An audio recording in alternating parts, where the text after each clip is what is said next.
Am I really, truly, actually, honestly looking for end of suffering?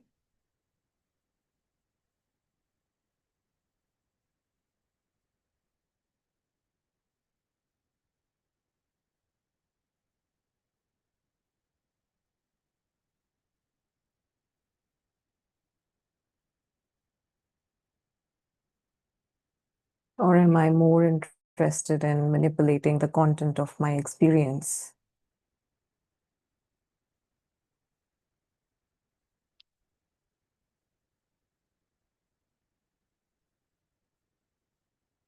Or am I using the quest for enlightenment, the quest of end of suffering as a means, but a happier life in the sense that a better circumstance is actually what I'm really looking for?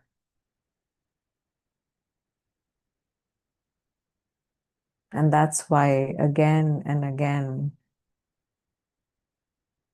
the master brings us back to really look in the mirror of ourselves and truly ask without any judgment, without any um, intention to get a particular answer or not to get a particular answer. Just honestly, open-mindedly, not really knowing what the answer would be. Just sitting with myself, not as a ceremony, but just maybe while driving my car or having a coffee or just being present.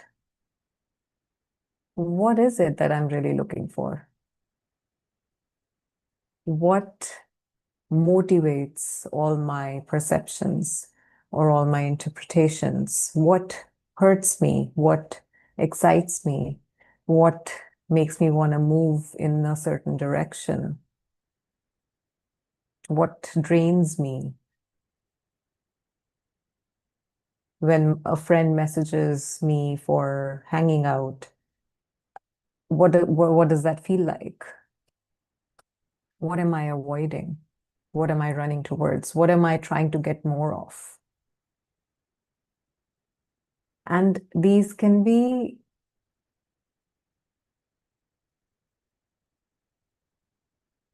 questions or reflections within the content of experience itself by the seeming me that is living as the liver of the content of experience.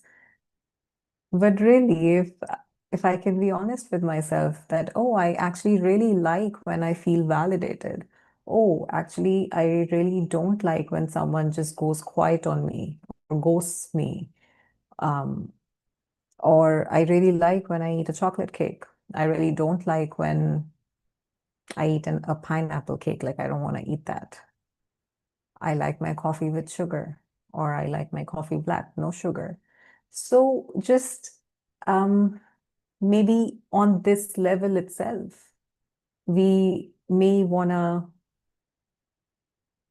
just ask truly, as a friend who's truly genuinely interested to know that what is it that I'm really looking for? Am I actually wanting end of suffering, even if it doesn't feel blissful all the time? Am I really ready for the end of suffering, or do I still have some subtle ties, some subtle interest, some subtle give and take going on with the drama that is created within me, within certain dynamics or situations or patterns?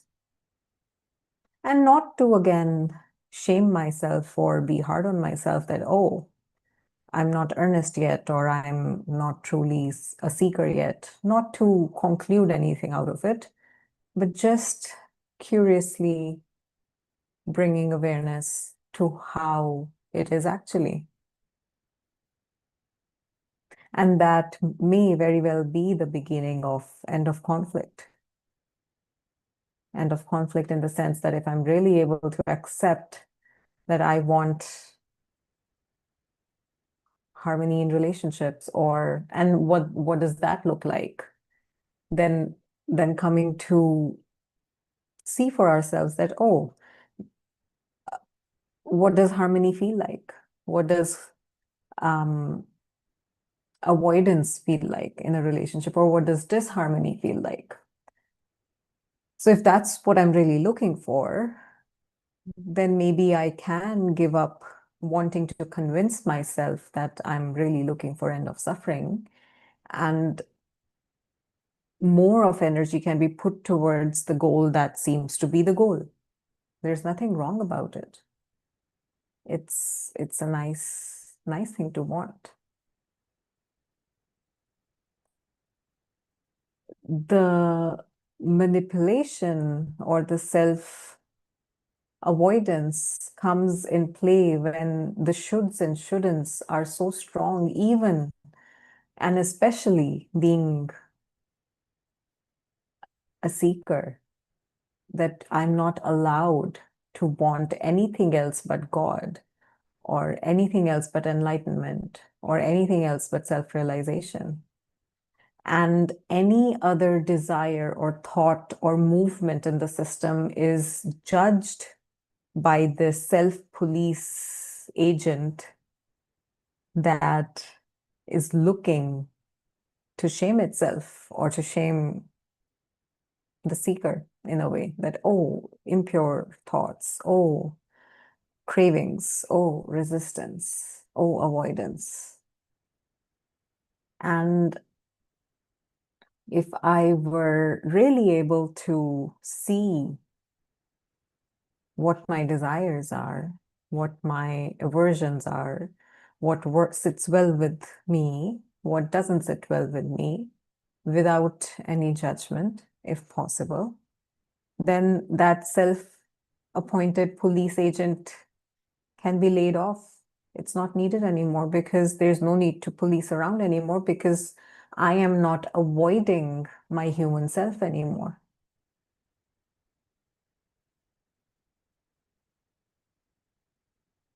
And yes, we will find unpleasant stuff in there as well.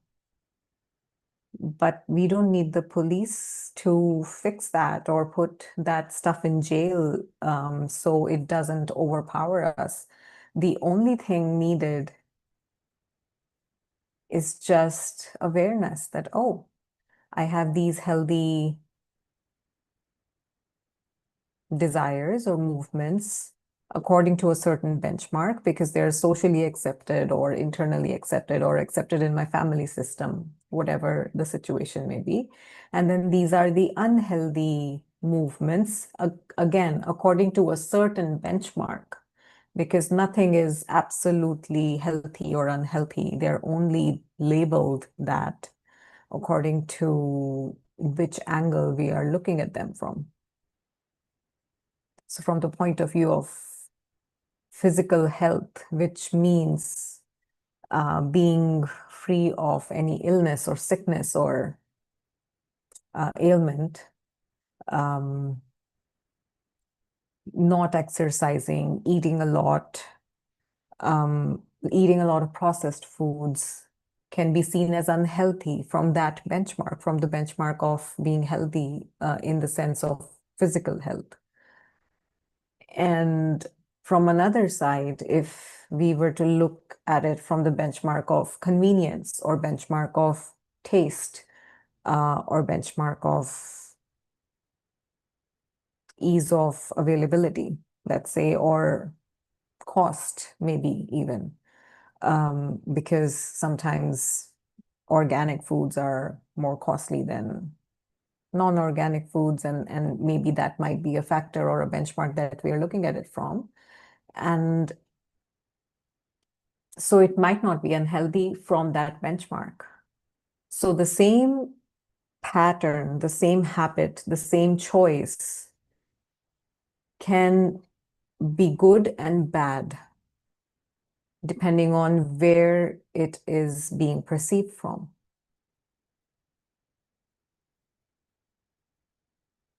So the question of policing ourselves already comes from an assumption that what this is bad.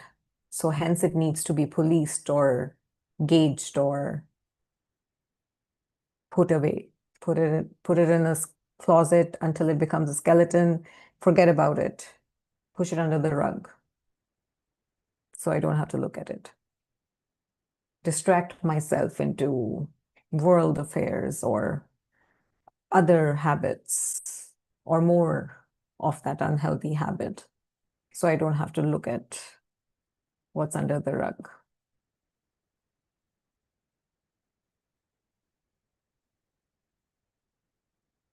Is it possible to be open to see the whole content that presents itself moment after moment, reactions that come up, the suppressions that anger arises, but I don't say anything, but it's here. Can I be open to perceive, to experience all of myself?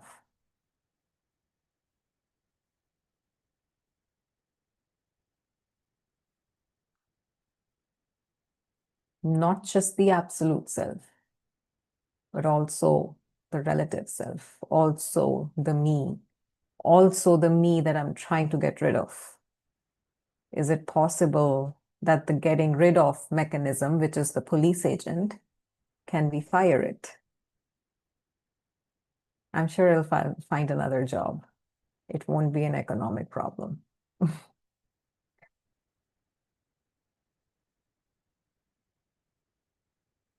Can we let the self criticism be and not take on the role of criticizing myself? Because it's already coming from the ignorant assumption that whatever this is needs to be criticized. And that's where a beautiful phrase comes in and can become a philosophy of life. What if? When something seems so good, what if? What if there's another side to it? What am I missing? When something seems so unbearably unacceptable, what if it's not what it seems to be, or what if it's not what I feel like it is? What if what it feels like is not absolutely accurate? That's one way to look at it, maybe. So what if there's another way to look at it? And that can open up critical thinking in a way where the capability to look at life, look at myself, look at whatever is happening in life that may be challenging or may be amazing from a wider lens.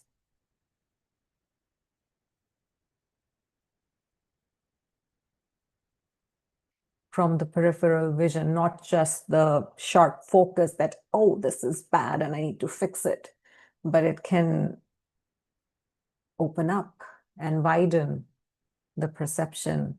And another angle of this is bad, I need to fix it, can be seen that why is this like this in the first place? Maybe that's what comes from the wider lens. And that might actually be the way to fix it without really intending to fix it.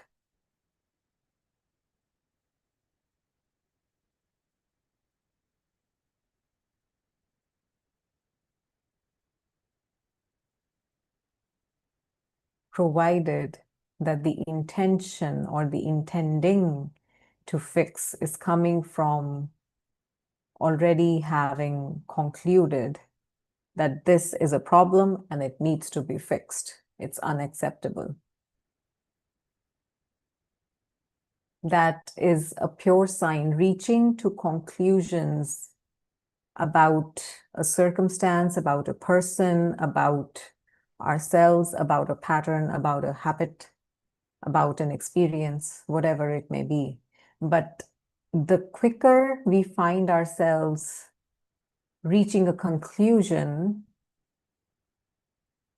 is a sign, more often than not, of lack of critical thinking, of lack of benefit of the doubt, lack of understanding that life is much bigger than what this little me can even fathom, let alone understand.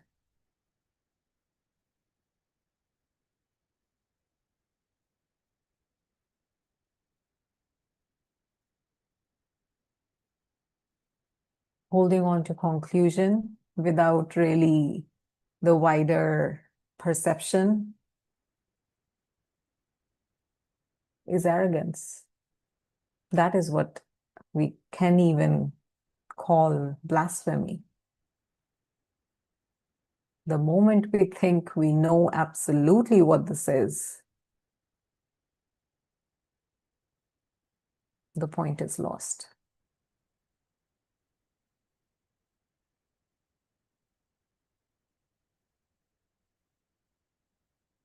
Whether that is a self-proclaiming, oh, I know better than you, or I know better than God, or I know what life is about, or it might be the complete opposite that, oh, I know I'm a loser and I know I'm never going to get it.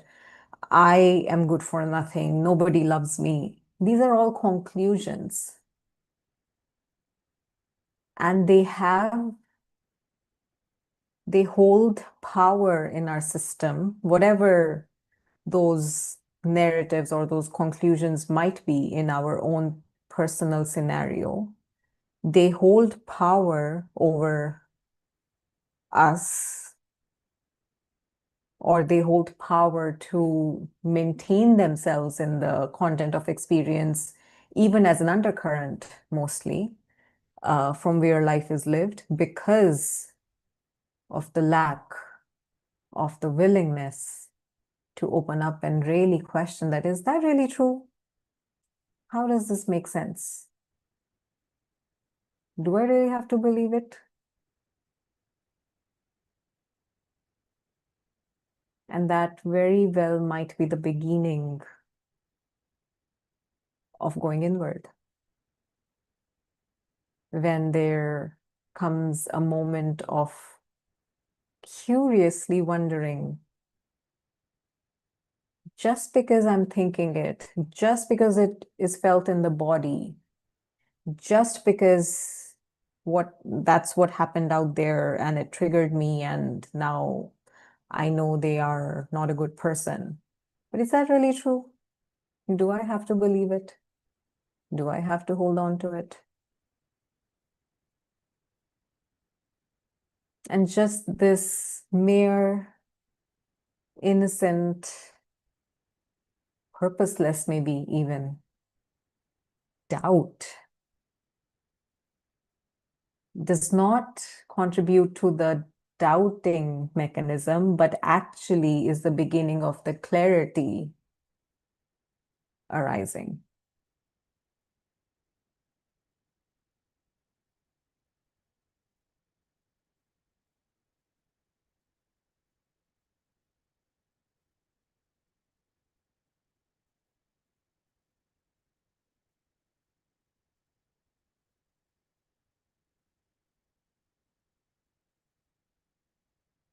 So it is not about getting rid of the content. It is not about getting rid of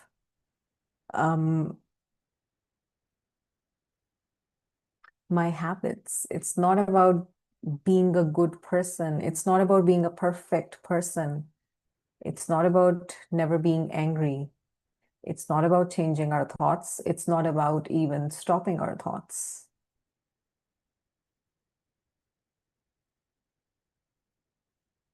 What is it about? Well, I always tell you it's about end of suffering. But is it really? That is something we need to ask ourselves, truly. And whatever comes out as that, oh, for me in this moment, it's not about end of suffering, it's about proving myself right. It's not about end of suffering, it's about finding love. It's not about end of suffering, it's about making money, whatever it may be in our own case. It's completely okay, because all of that, anything and everything is already that which we are looking for. So how is it possible to be off the path? Is it really? I keep trying and trying and trying, and it's like, oh, this is also the path, and this is also the path, and this is also the path. It may seem like it's a less traveled path, but what is it that is not within that which the seeking seems to be for?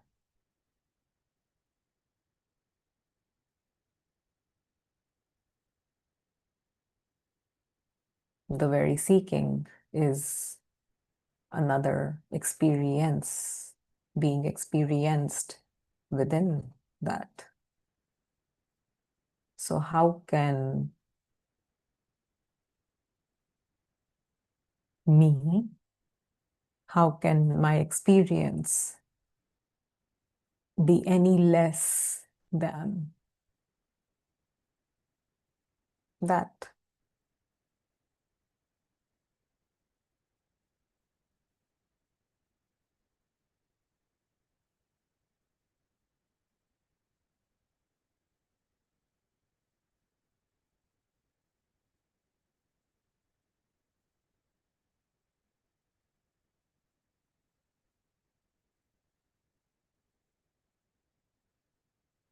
Forget about even less than or more than.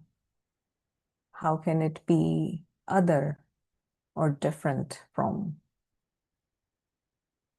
that? Is it possible to be outside of that? Is there anything else that needs to merge in that which is already all there is?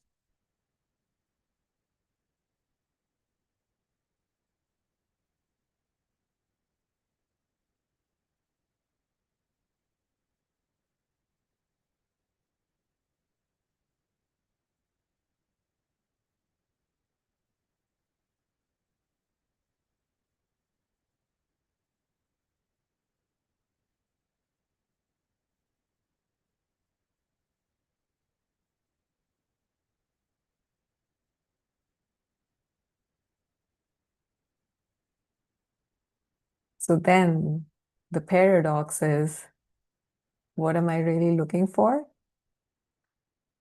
What else is there to look for? And who else is there that is looking?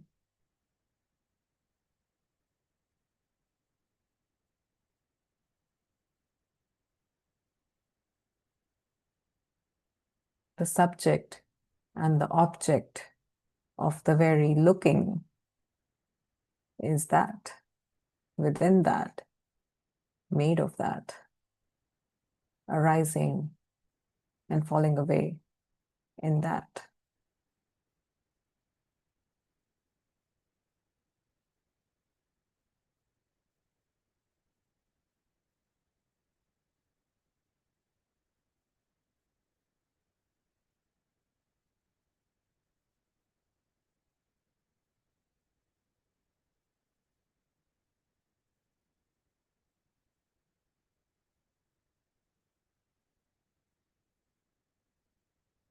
As a pointer,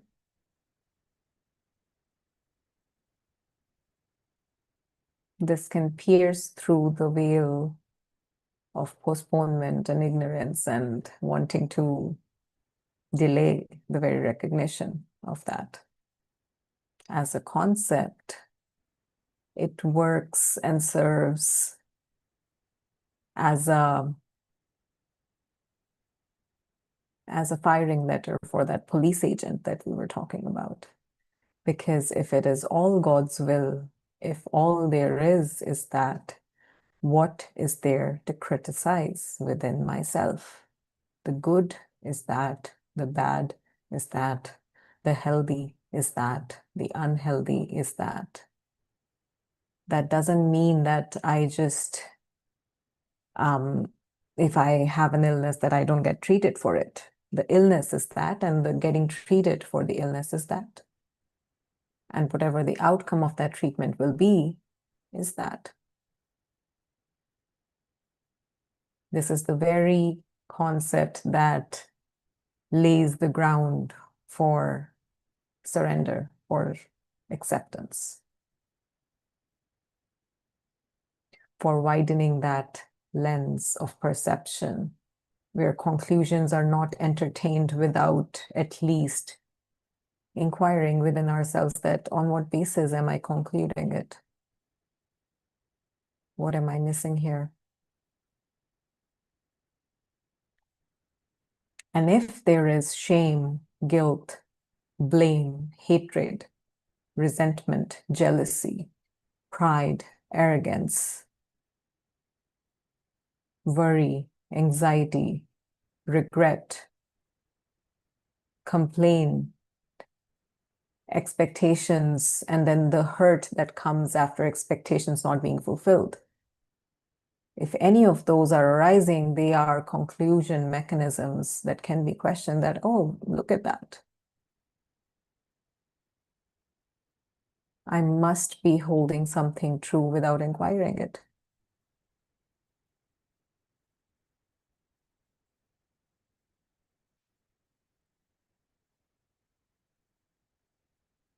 Without really looking at a wider picture.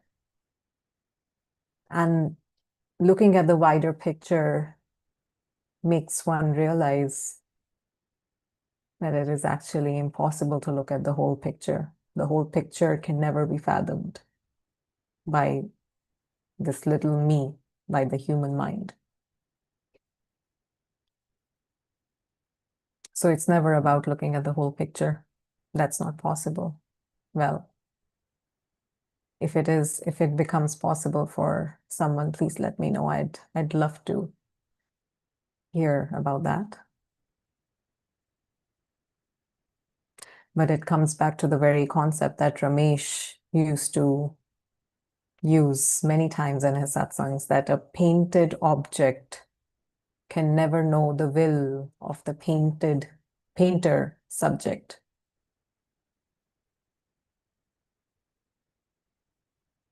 So the whole picture, the painter subject, and the intention and the thinking and the reason for that painter subject to paint the painted object, that the way it was painted, can never be visible to the painted object. And if the painted object is painted with a color of suffering and a color of frustration, then there can be a movement towards that, but that's not fair. Why? Why did the painter subject do that? And the answer remains the same. The painted object cannot know the will of the painter subject.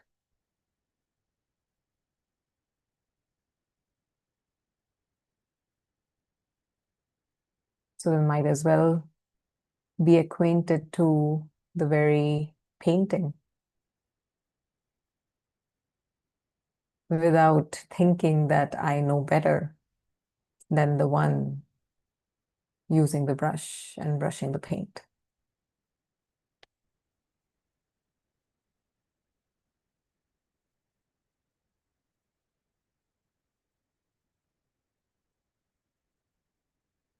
The moment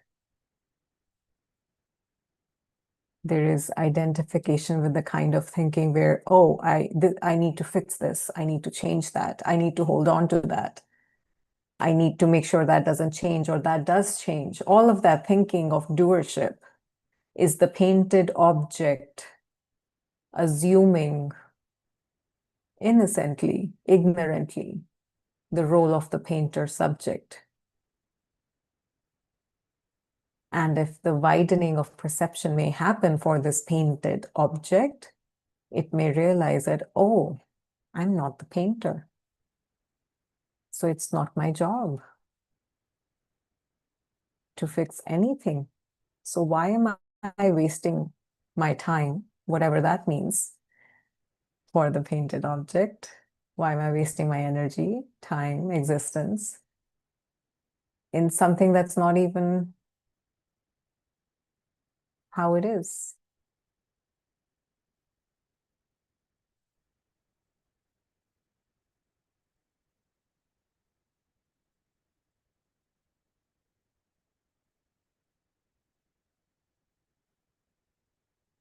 And a byproduct of that in our daily living is again that police agent is gone.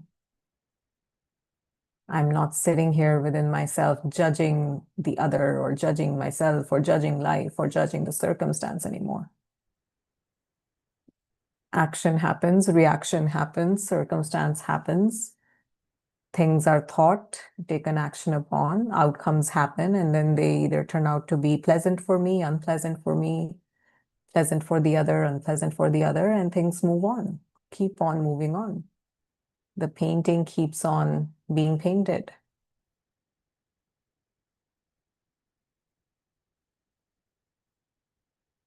And the painting is painted in such a way that it does look like that the painted objects are dealing with one another as the painters. It does look like that painted object one is stroking and changing painted object two, and the painted object two is either happy about it or not happy about it. So based on that, they're either revering the painted object one or punishing the painted object one based on what the stroke was. And it's all being painted.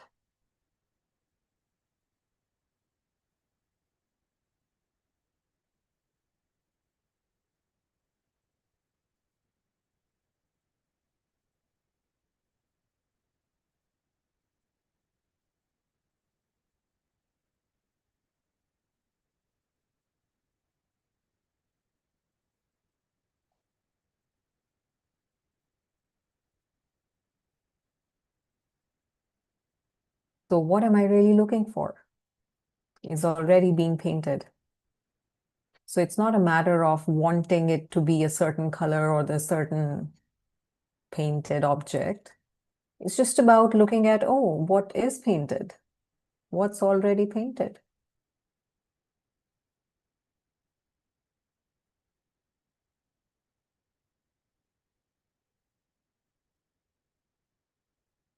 Is it possible to release?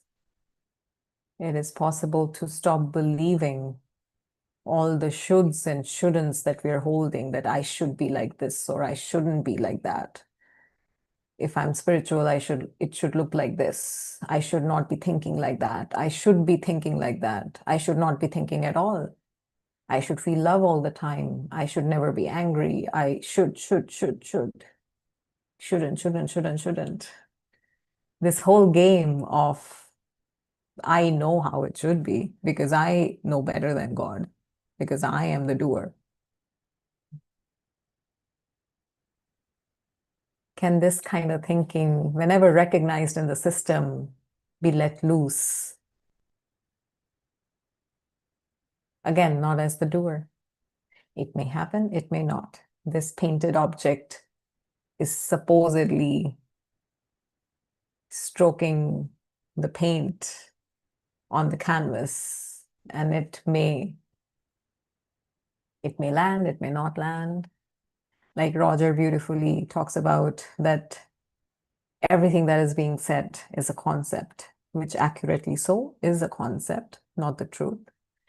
And every concept heard or received by the system, it has the potential of updating the up-to-date conditioning of the system. Now, whether it will end up updating the conditioning and in what way, in what amount, to what level, is not in our hands.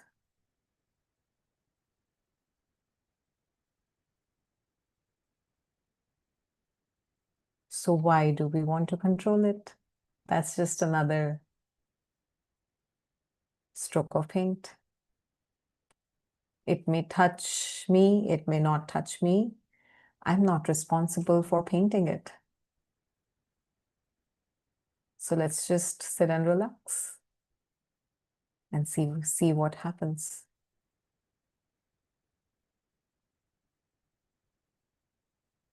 It's a fallacy of the language that we use, that even now when I said, let's just sit and relax and see what happens, sounds like a prescription that, oh, you're talking to me as a doer, that I need to sit and relax and I need to see what happens. So that is me doing it. That's how language works. Sitting and relaxing may happen, and a vision of how it is may appear to be more and more wider or not. And that's okay, because it's not personal, because I'm not doing it. It's unfolding right in front of me, choicelessly.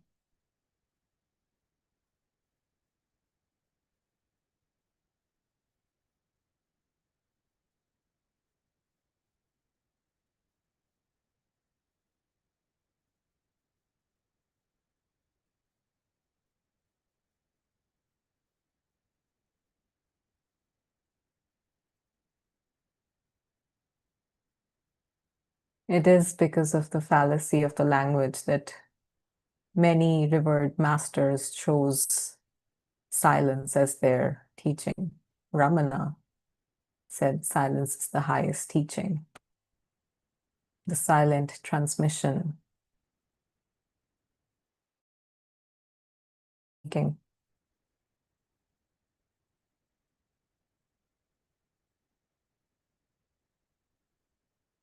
It is definitely more convenient than using the words that never suffice.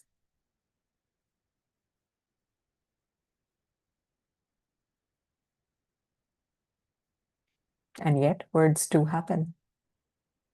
Words are shared, meanings are shared, seeming change happens, or the very silence that has been here all around to be revealed.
Being an embodied beacon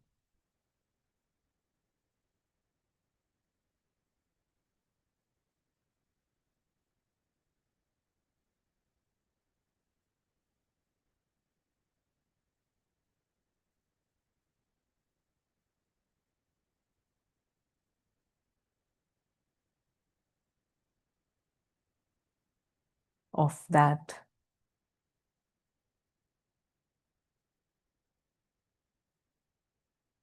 is the only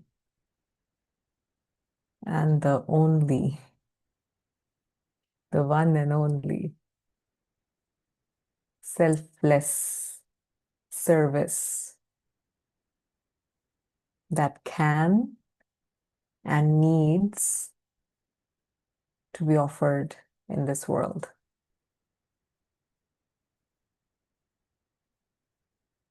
And a beacon of that doesn't need to be perfect, whatever that means, because who knows what perfect means.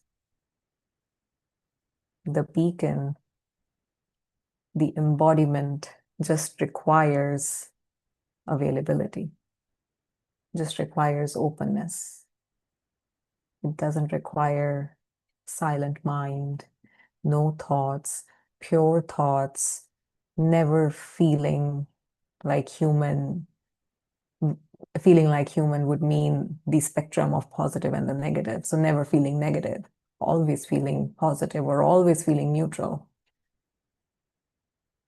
None of that is required. It sure is pleasant to be able to train the mind for all those things that I just mentioned, but that's not required to be an embodied beacon of that. So why postpone? Why wait for the eventuality of that which is undeniable right now in this moment, with my impure mind, with my unhealthy habits, with my limiting beliefs?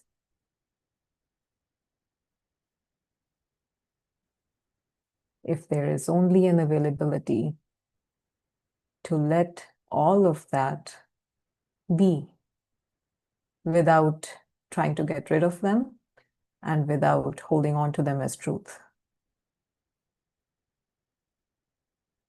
there opens the possibility of the very embodiment.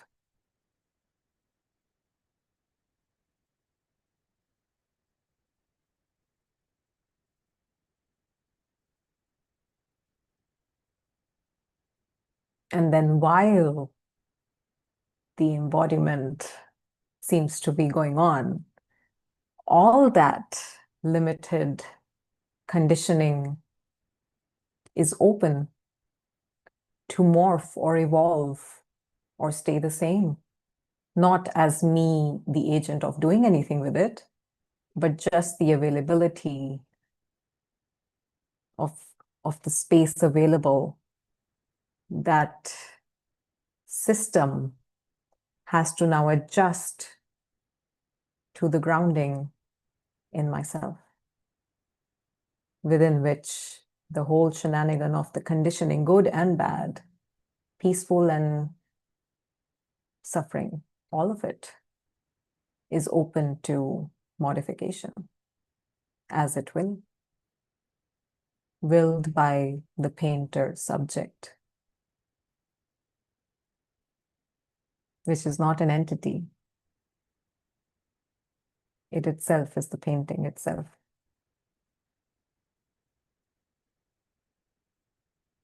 The painting is being painted by itself.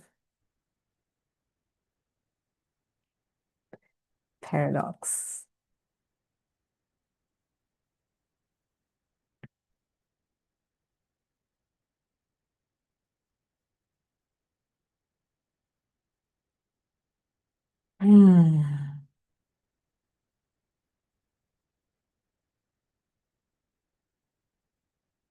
That's it for today, I think, from my side.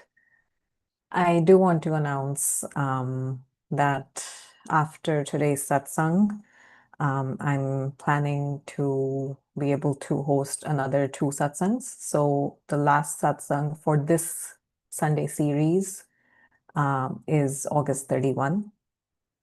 So I guess we'll say our goodbyes then.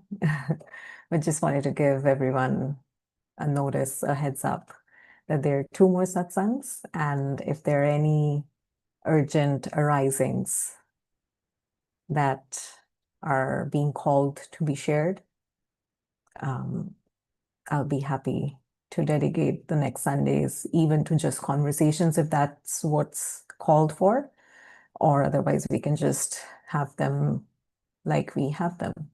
We have been having them. So yeah, another 2 Sundays of our togetherness in this week until next announcement, which I'll keep you posted about also as time comes. And I'll be happy to talk to anyone. If anyone wants to say hi, comment, questions, feel free to raise your hand.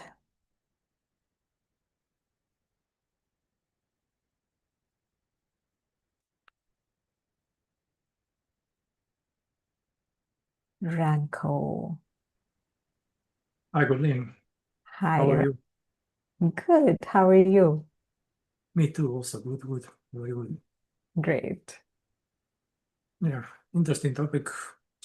When you try to see it from the perspective of consciousness, then in consciousness, all this experiences actually arises. So the just consciousness and content of experience is there. And if you try to understand how complex this process is, that will lead to forming this belief of that we are separate entity.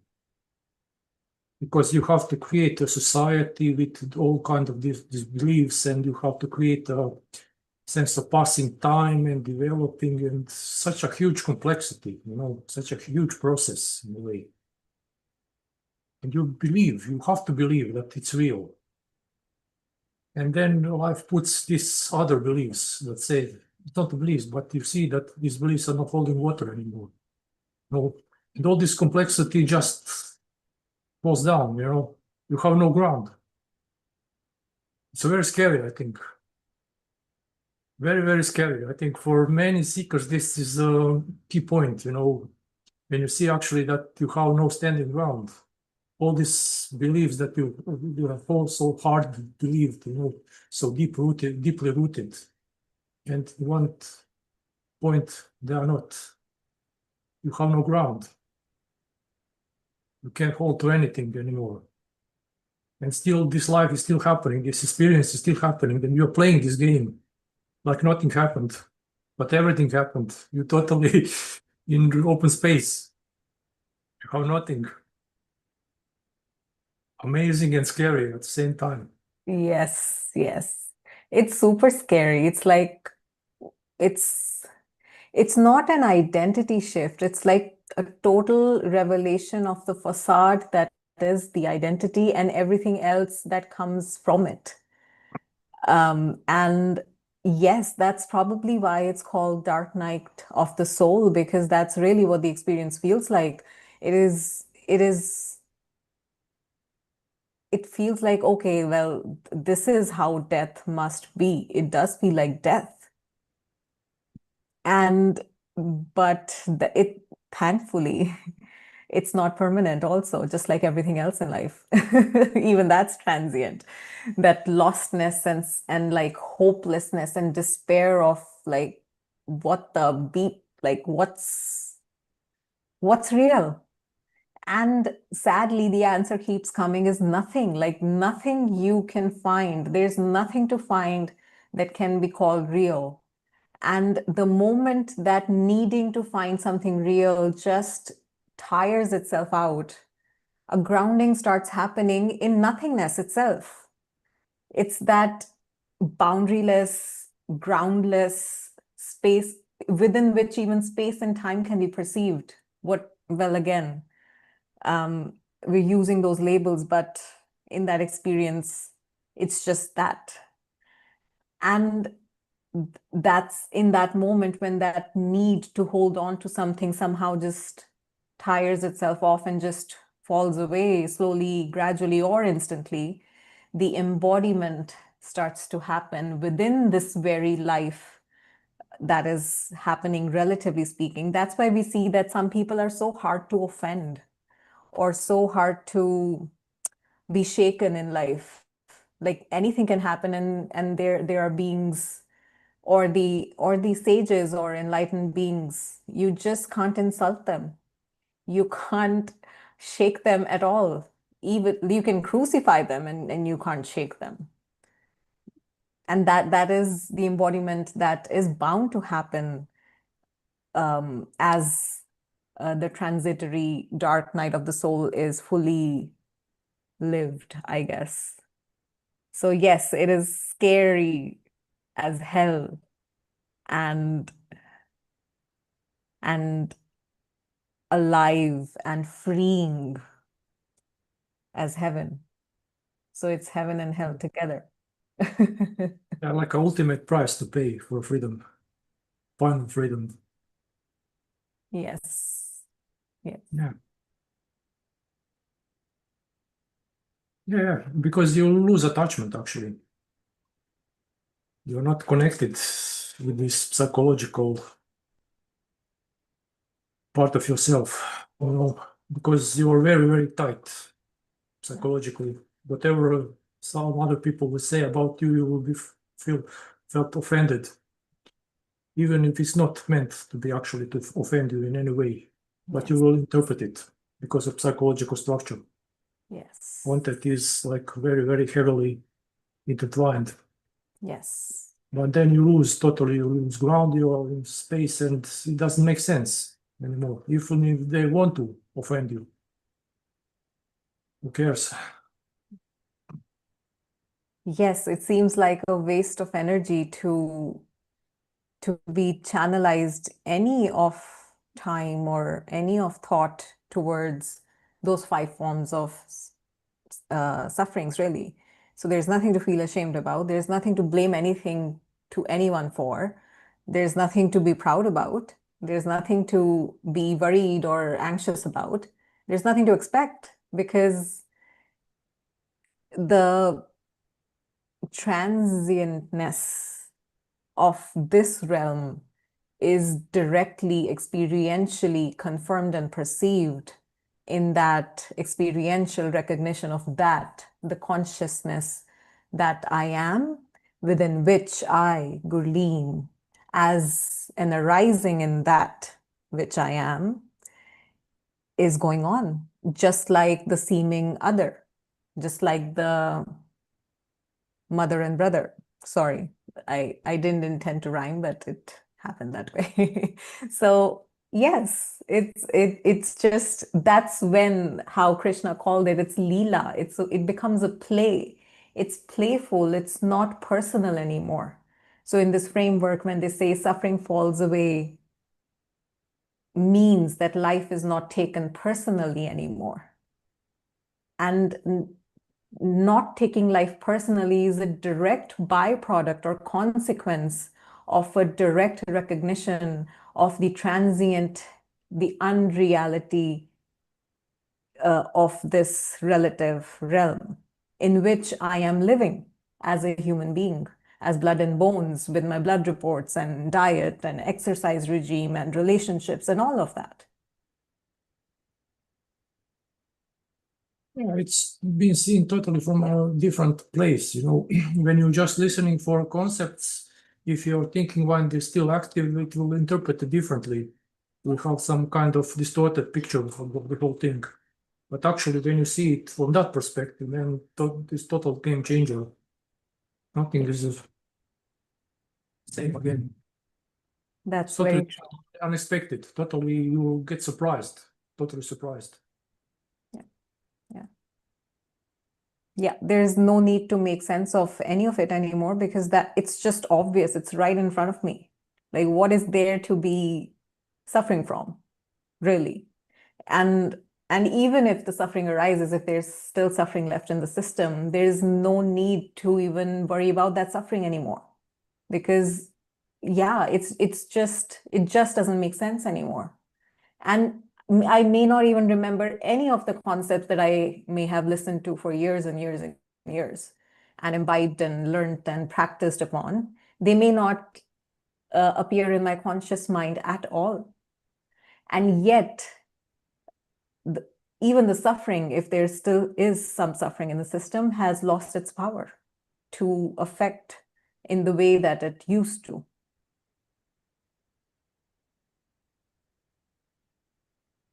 Amazing. Amazing. Yay! You're sharing. Thank you. Thank you, Ranko. Thank you for sharing.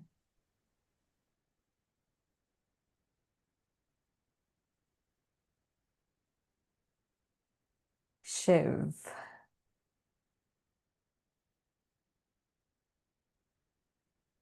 Hey, Gurleen, how are you?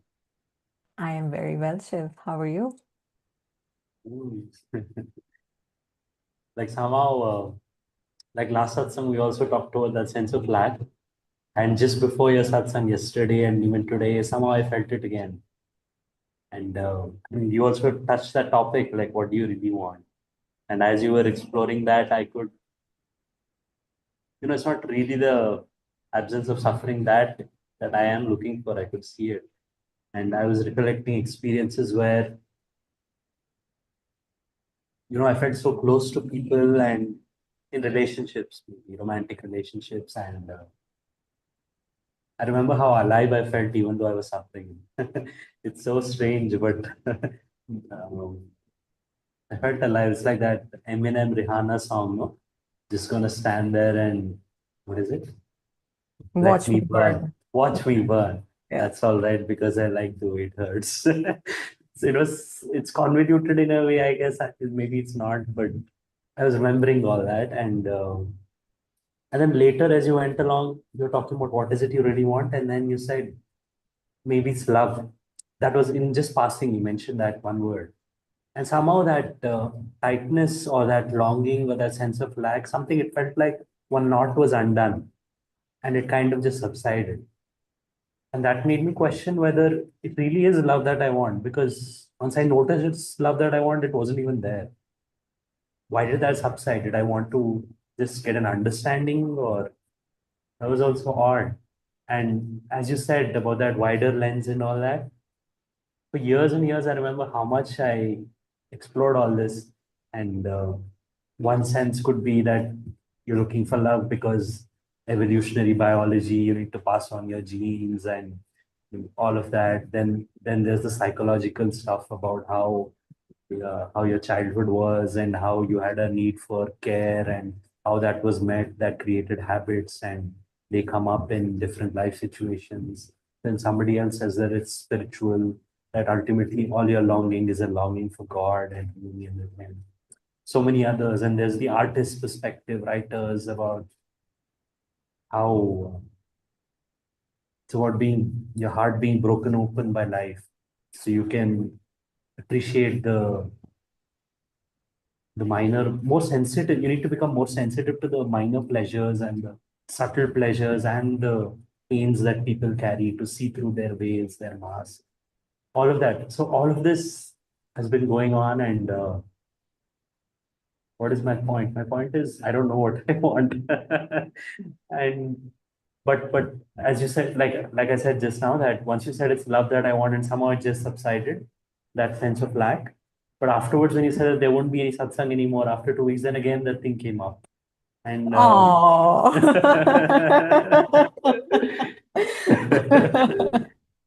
that's, yeah.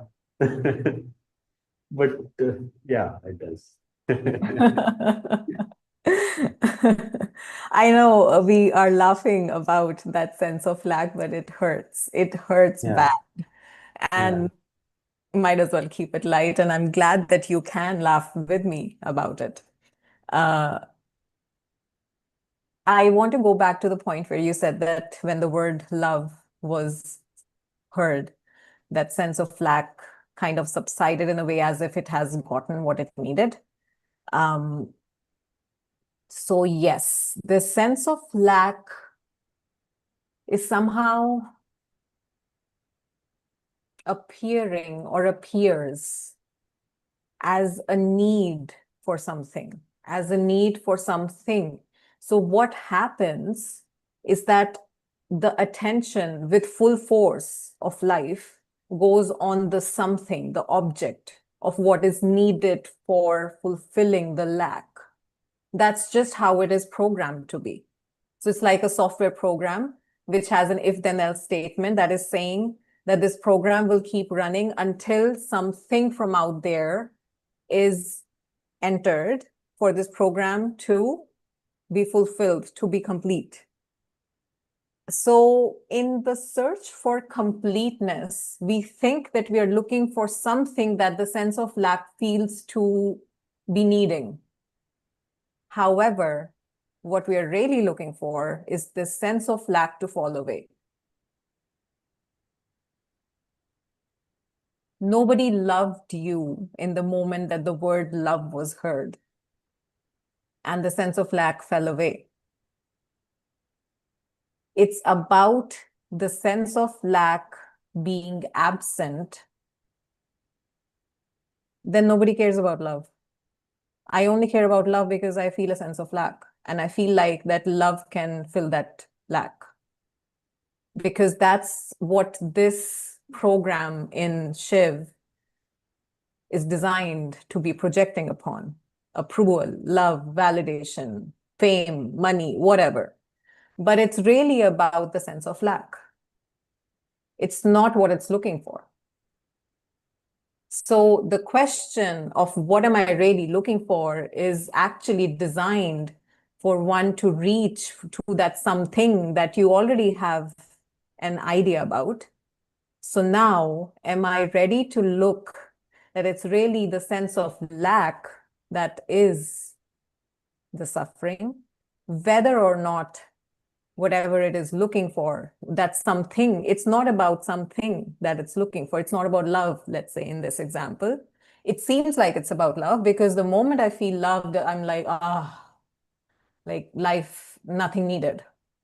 But it's really about feeling or experiencing the nothing needingness in life, which comes as which doesn't come, which is what remains when the sense of lack is not there. I agree with you in the sense that my question is, so it is true what you said, that the sense of lack gets dressed up in many forms. You project it kind of, this is the object it needs, and then you seek it and many things happen. But my question is, once you do recognize it's the sense of lack that needs to fall away, and as in this situation, what made it fall away was just the recognition that maybe I need love, and just that, why, how to end this program? If this, then that, then it subsides. But what is that if? That's not clear. Only the programmer can end that. And the program is asking, how do I end the program? And the program is telling, you know what? Just let the programmer do its thing. The program keeps changing. He keeps coding, recoding, and updates. Yeah, exactly. It's the genes and up-to-date conditioning that keep on evolving and morphing dynamically, even right now. The variety, the dynamicness of the experience that is experienced in each moment because of something was, maybe something was heard or seen or smelled or tasted or touched, whatever, or felt. So all of that is stimulus that has the capacity to edit the program. But it's the very if-then loop asking that, how do I end this if-then loop? But the point is, you cannot end the loop from within the loop. The loop ends from outside in the terminal. Well, as an IT person, they would understand. So you need to, who needs to type the command in the terminal to end the program? The programmer does. The program cannot do it. Well, who knows, maybe in the age of AI will be able to do it. But you know what I mean, though. Yeah. Painted object is asking, when does this black-like stroke become white or just disappear? And we thoroughly announced that the painted object cannot know the will of the painter subject. So it's back to surrender again. Yeah. Can I be okay with the sense of lack? That's really what it boils down to. Can I love? So let's say if what I really need is love, then my personal mantra or my personal practice then becomes, can I love my sense of lack? Because if that's what it really needs, can I give it that? Can I love the sense of lack? And loving means not at all wishing them to be destroyed. Right.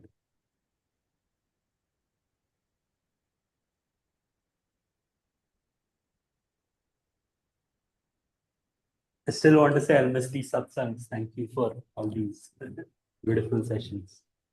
It's a pleasure. And we still have 2 more. So Yeah. yeah, it's been a pleasure for sure.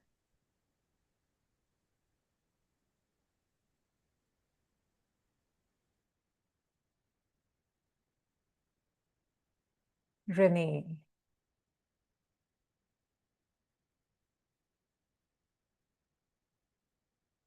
Hello, Gurleen. I've got a question. It's related to the painter and the painting itself. Do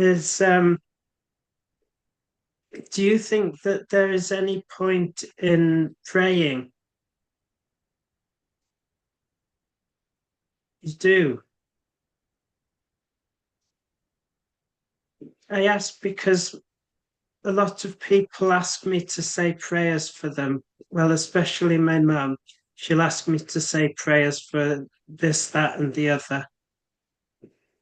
And I'm of the opinion that God does what God wants anyway. So why say prayers except to make ourselves feel better? It kind of shows a distrust in God. But then sometimes I find myself if someone says something that tells me about something happening that's really bad, I'll say, oh, I'll have to pray for them. And I don't know if I'm just doing it because I've nothing else to say that's of comfort, but I don't feel like saying it and then not saying the prayers.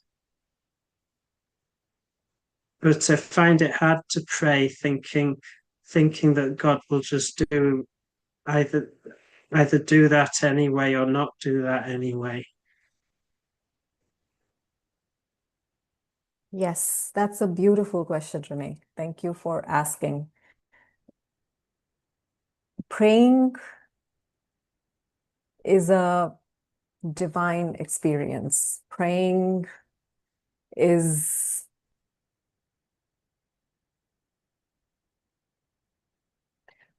like God talking with itself. Praying is like God in the human form feeling the pain, and out of that pain arises a longing, arises a wish of healing, a desire for comfort, or even just gratitude. Gratitude, they say, is the highest form of prayer. So prayer is the most beautiful dual experience of non-duality.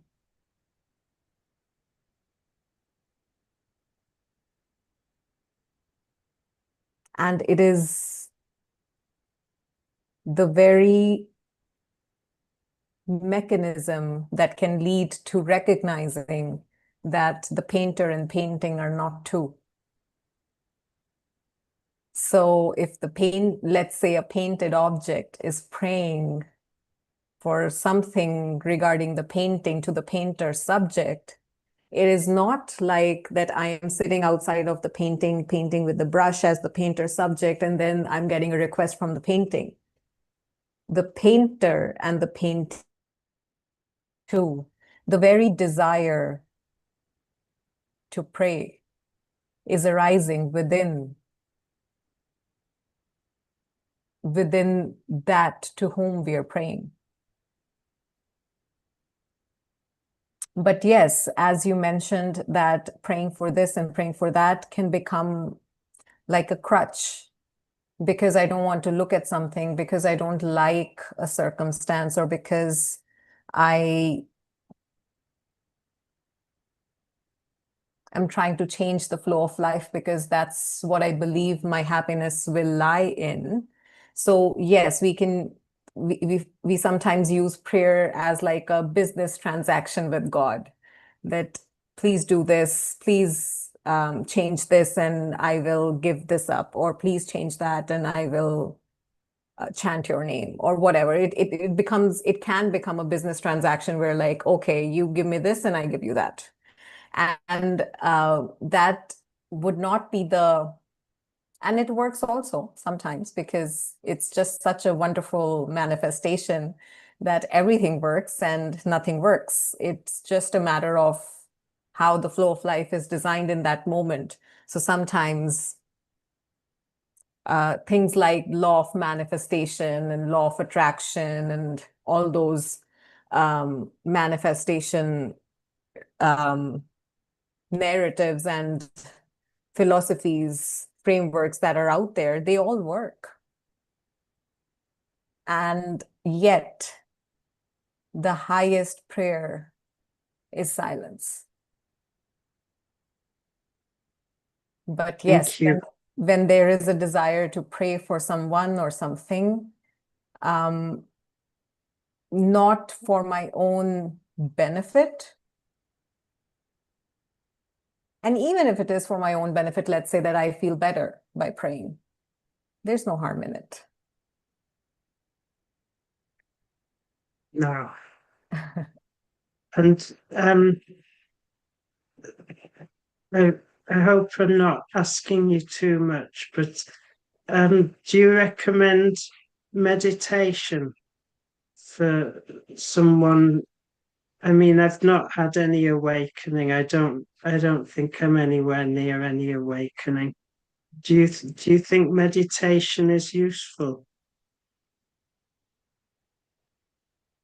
Depends on what do we mean by meditation. So like a sitting practice with eyes closed, trying to focus on our breath, or trying to look at our thoughts, or whatever technique. So meditation as a technique or as a discipline, I do not recommend.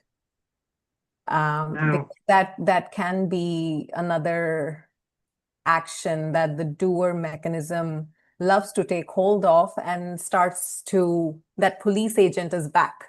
And now it's policing not just my daily habits, but now my meditation practice, that, oh, I only meditated 10 minutes when I thought I will meditate for 30 minutes. So that kind of a practice I actually would speak against, but it is useful. There are many other frameworks that do suggest and recommend like a discipline for meditation, and it is definitely useful. For awakening, it's not necessary. And you never know. You never know. Awakening is right here, just like how the light is just coming and going in your frame. I can see it gets dark and then it gets light. It's as instantaneous as that. And it is not caused by anything. Thank you. And thank you for having me to your satsangs as well. It's a pleasure, Renee. Thank you for joining, and thank you for your openness in everything that you've shared and asked. I'm sure it just not is your questions or your mechanisms that you share about, but because you talk about your own process, many others get their questions answered. Because I remember when I used to be attending satsangs, there were many times that I would just attend online and not really raise my hand, because I was just so deep in whatever we can call it, resonance, or I was just shy, who knows. And then someone else would raise their hand, and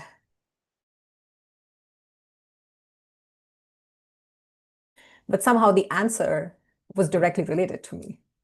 So even without having asked any questions, I would get all my questions answered, and probably even the ones that I didn't know I had. So it is a great service, and thank you for coming ahead and exposing and talking about the things that are a part of your experience, because I'm sure they're a part of many other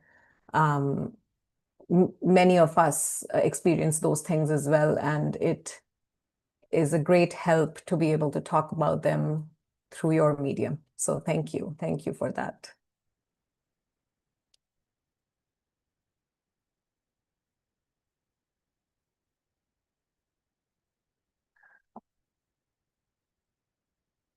Before we call off for today, just the disclaimer once more.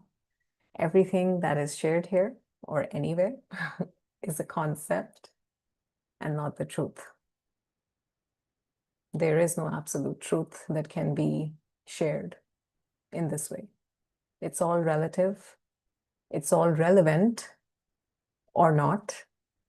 It's all accurate or inaccurate. So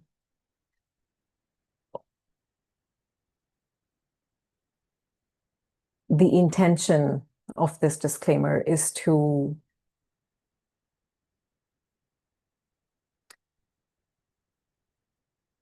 clarify that holding on to any of these statements as a mantra or an absolute truth or a belief without questioning it in our own experience is not recommended.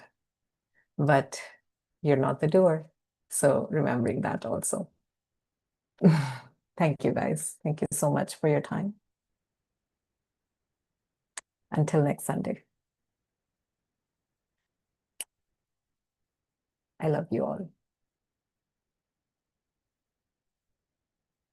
Bye for now.